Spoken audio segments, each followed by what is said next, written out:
Welcome to Gift of Life, the Organ Transplant Podcast. These are the stories of those who have received, given, and who are waiting for the gift of life, organ transplantation. Now here's your host and heart and kidney recipient, B.J. Odom. Welcome to the Gift of Life, the Organ Transplant Podcast, a show dedicated to exploring the world of organ transplantation. I'm your host, B.J. Odom. Join us each week as we delve into the captivating realm of transplants. And if you enjoy what you hear, remember to leave a review and subscribe on your favorite podcast platform. We're focusing on lung transplants. On June the 11th, 1963, James Hardy of the University of Mississippi performed the first human lung transplant. Today, we have a special guest, Adrian, a member of Phi Beta Sigma, a historical African-American fraternity, who has been making a difference in his community. Adrian shares his inspiring journey of receiving a life-saving lung transplant at Tampa General Hospital. Like many transplant recipients, Adrian faced numerous challenges, from traveling to out-of-state lung specialists to financial burdens, post-transplantation medications. Let's hear from Adrian himself about how his life-changing journey began. I couldn't see, and I was working with the recreation department. My eyesight went, and they said I had a blown retina in my eye, and my eyesight got blurred. So therefore, I went to the doctor, and they diagnosed me with sinusitis. So when I got my sinuses done, and the doctor refused surgery at that point because they said that I had something on my lungs. Went to the lung doctor, and they diagnosed me with sarcoidosis. From there, I went to the Lung Institute in Denver, Colorado, and I was treated out there for about 7 to 10 years. Twice a year.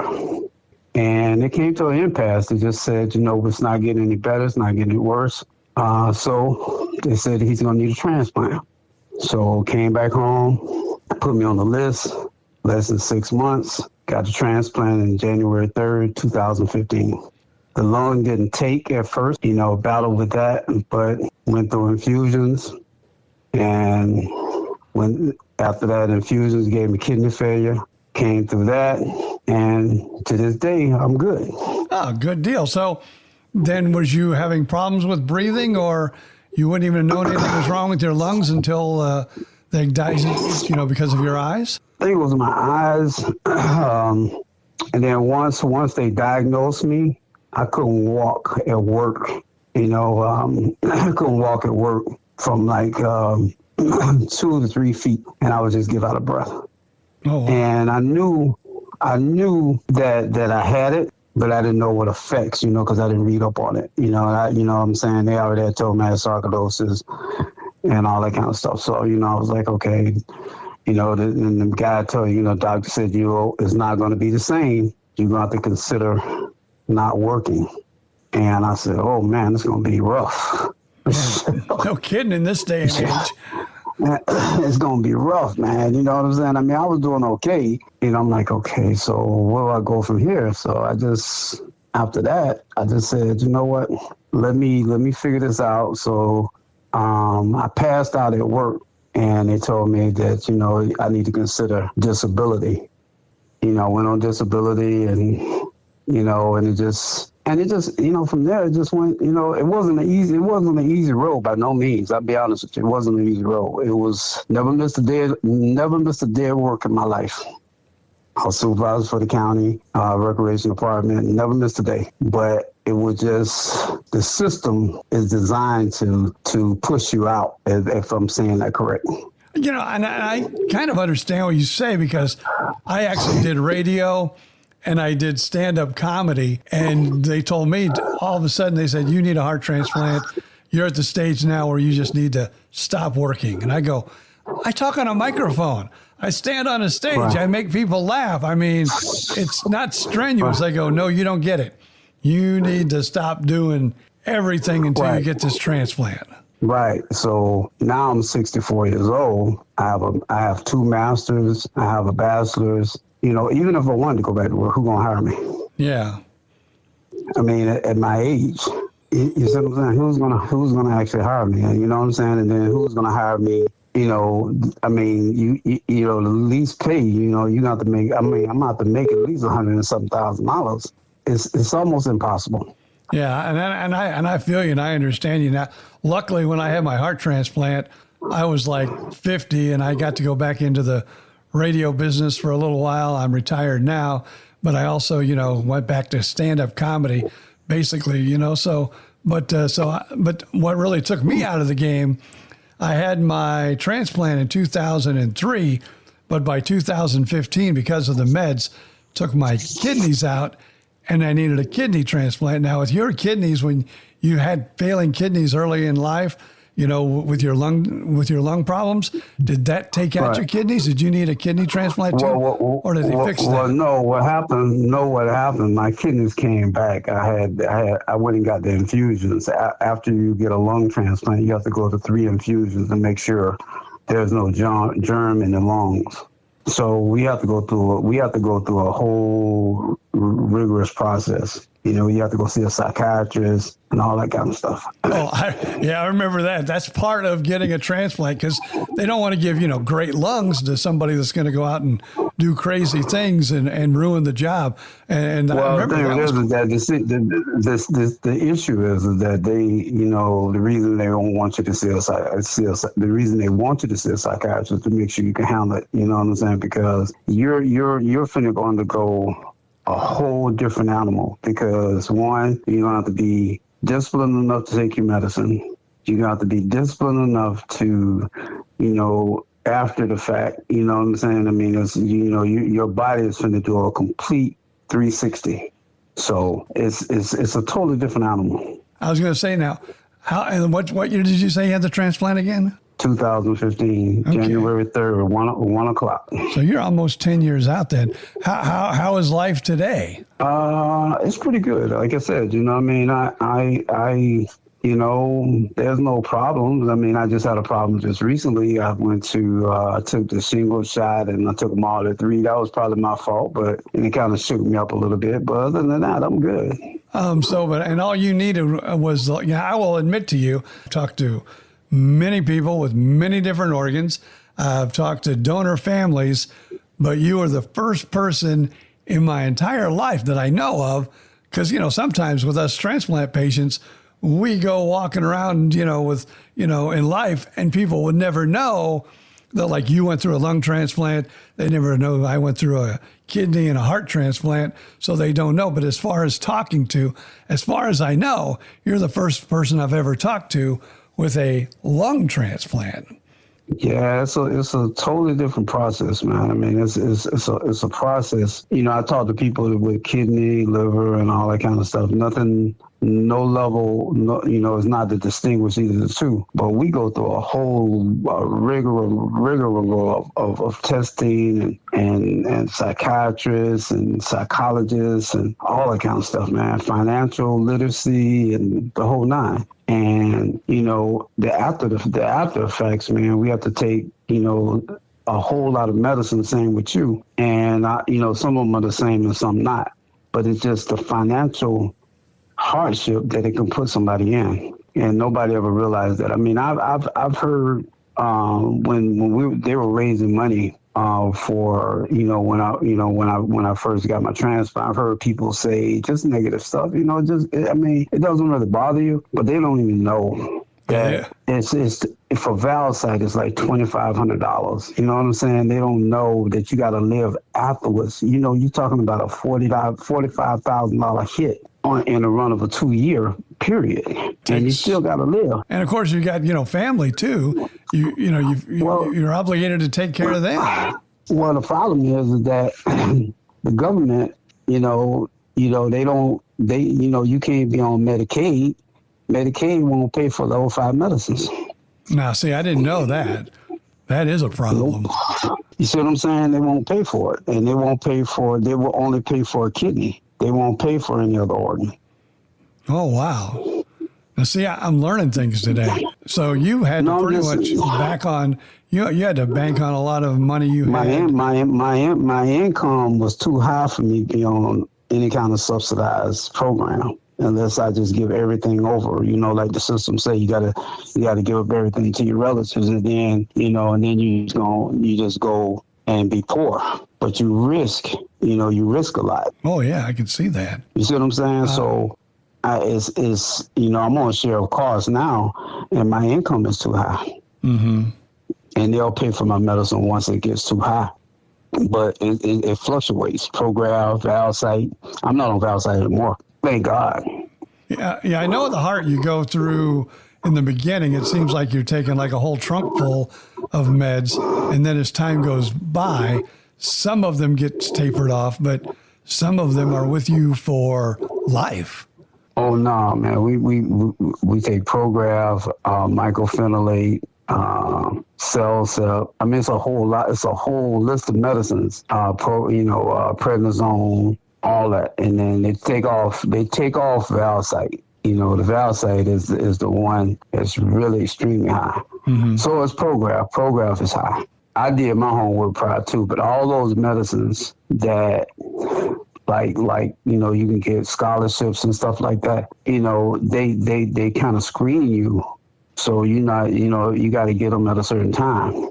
Mm-hmm. So it kind of lead, what I'm saying is that I'm not saying it's negative, but it's just, they kind of screen people. So it makes you feel like, you got the surgery. Now you're trying to do everything to live, but you're caught in the crossfire if you can afford it or not. I heard somebody say the other day, you either got to pay for your medicine or you got to eat, one of the two. Yeah, and that's just not right. I'm a firm believer in that. I mean, I just am. That obviously is a big challenge, but what are some of the other challenges you've went through, before and after, obviously, the transplant? I mean, when you learned you needed a lung transplant, obviously it changed your life, but how did you deal with that? Mentally, I know I had to have it because, see, they gave me three choices. They gave me, these apparatus, and she said something else. She gave me some medicine to keep my lungs up, but they said that I'll be bedridden. And my mom told them no. The doctor from England, she was one of the doctors in Colorado. She just said that, we come to an impasse. And she just said, he needs a transplant. That's the last thing. Came back home, and my mom always said, don't worry, we got it. You know what I'm saying? So, I'm not saying we were well off, but we made it through. It's just, some of the things, the strenuous part is that you have to, if you rat on the bubble of finances, you don't get anything. And if you have to apply for scholarships and all that kind of stuff, that was the most strenuous thing that I went through. Now, where did you have your transplant, if I may ask? In Tampa. Okay, so you had now did you move to Tampa basically because I know that someone said that for some reason the Tampa area and Tampa General is really good at finding organs. So is that the reason you moved to Tampa, or was there other reasons? No, I lived here. Okay. Now, but I thought you said you were in Denver when you discovered. No, I went there. I went to Denver to the hospital. All right. I went there for the hospital twice a year to be evaluated. And they treated me there for 7 to 10 years. Okay, I came back. Yeah, they just came back. It was just a lung institute. Mm-hmm. So they specialized in what you needed at the time up to when you needed the transplant. Yeah, they specialize in lungs. Okay, well that's cool then. Well, I'm glad you're doing well. Oh no, I'm good, man. I mean, I'll be honest with you. Tampa General has been the best, man. I'll be honest with you. I mean, they've been golden, man. I mean, I take my hats off to the doctors. They've been like, I can't ask for anything else. Well, I've been going there for over probably 22, 23 years now. And, when you're in the hospital, especially before, you get your transplant, if you're like me, and I would say you probably were, because you were talking about all your issues, you were probably in and out of the hospital a lot. And, you kind of look for that bad egg. But I got to admit, I don't know about you, but I think through my whole experience, I've only had one nurse that I would really rather not have had but that's about it. The entire 22, 23 years that I've been going there. No, I'll be honest with you. I stayed in the hospital for 3 months. And out of the 3 months, I got up and started walking, man. So, I had 2 surgeries. I had my esophagus done, rerouted. And when I was in there, I had my lung surgery. So I got up and started walking, man. And I just was determined that this thing was not going to beat me. I wasn't going to be bedridden. Mm-hmm. And I got up and started walking. Probably maybe the doctor got me up and walking, man, but like hours after the surgery. But I started walking, man, the next day. I wasn't in hurting or anything like that, or not that I can remember. I wasn't. But I stayed in there for a long time. I stayed in there for like about 2.5 months. Is that because they wanted to make sure everything was? I know with the heart. I know with the heart, I was in there for probably close to 3 weeks, I believe. Well, they want to make sure the germs and make sure the lung takes and all that kind of stuff. So now you're only in there for like a week, I think, at the most.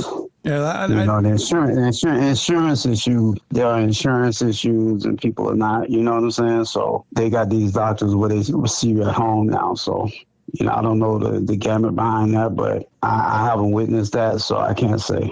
Yeah, like I said, I've never had a problem with Tampa General. Like I said, of all the years I've been going and all the times I've been there, I mean, they are, as you said, great people there at Tampa General. I mean, like I said, all the nurses that I've had, when I had my transplant, even when I just go for the transplant, when I catch a cold or something, I go on the transplant floor. Most of them know me. You know what I'm saying? They remember me from when I had my transplant. I was in there a good little while. And most of the nurses are still there, and they remember me. Like one of the nurses, Inga. Matter of fact, we were watching. Some of the nurses came in the room and watched TV with me. They were watching the Super Bowl. You know what I'm saying? So I was always cheerful, and I was in there when they first made the suite of the transplant center, when they first transferred the 7th, 8th, and 9th floor. I was one of the first patients to go on the floor. Yeah. So they were redoing the floor, the transplant, to make a transplant. Now, I do not believe, like I had mine in 2003, and I don't believe in 2003 they were doing lungs yet. So you must have been one of the first lung transplants at Tampa General. No, they had some in, what is it? I think some of the ones was 129, 100, 98. Some of those people are still living. Mm-hmm. Like my number is 414. Yeah, I think it started in either 10 or 14, something like that. Okay. Yeah, because I know when they were originally talking to me, because I had a weak heart for so long, they said a good heart's going to blow your lungs out. So we think you're going to need a heart and a lung at the same time. But thank goodness I only ended up needing the heart. But they said I would probably have to go to California to get, a heart and lung. But no, like I said, they're doing those there at Tampa General. So that's awesome. Well, I'm glad you're feeling a lot better. I'm great, man. Great. I just thank God, man, that I can live to talk about it. That's for sure. So anything before we let you go that you really, want to, would like to? I just, man, you know what? I for anybody that knows or anybody that want to hear this, when you give and think about, you're scared to sign up for, giving an organ or whatever. I was in that place too, but my mom had one literally a day to make a decision for her son to live. And that was just so scary for me, and I just don't want nobody else to be in that position where, you gotta, it's for religious purposes or, whatever, but you got to make a decision at that final moment when you could have made that decision a long time ago. Amen, brother. And I'm glad you're doing so well too.